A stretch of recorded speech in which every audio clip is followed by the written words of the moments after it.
হ্যাঁ এখন শীত আসতে পর্যন্ত আমাকে আর গোসল করার জন্য জোর করবে না, আমি আর গোসল করব না। কেন?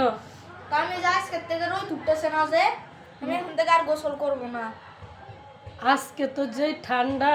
আর তুমি কালকে আমাকে জোর করে গোসল করেছো ঠান্ডা পানি দিয়ে, আমার গা শিরশিরেছে। পর আমি কম্বল ফেসাই মোবাইল চাইছি।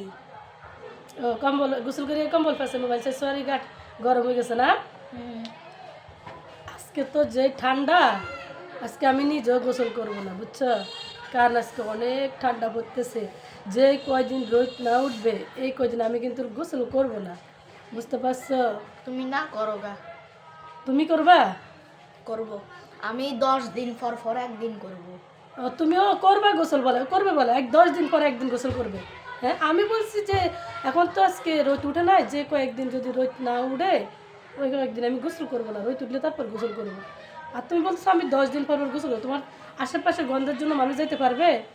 তো তুমি জানাই যে কয়দিন রোদ উঠবে না সে কয়দিন গোসল করবে না, তোমার পাশে তো গন্ধ না, ফুয়াডারে কি হয়ে থাকবে, বাঁশ হয়ে থাকবে।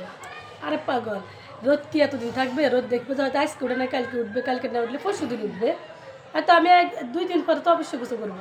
আমি 2 দিন পর একদিন পরে, রোদ উঠলে তো কালকে করবো, আজকে করবো না কালকে করবো। আর যদি রোদ না উঠে তাহলে 2 দিন পরে উঠলে 2 দিন পরে করবো। আর তুমি বলতেছো 10 দিন পরে করবো, গা 10 দিন পরে করলে অপরিষ্কার হয়ে যাবে না? গা পরিষ্কার লাগবে, ফ্রেশ লাগবে, নিজেকে গোসল না করলে অপরিষ্কার লাগে, ফ্রেশ লাগে না আমার কাছে। তো রোদ না উঠলে না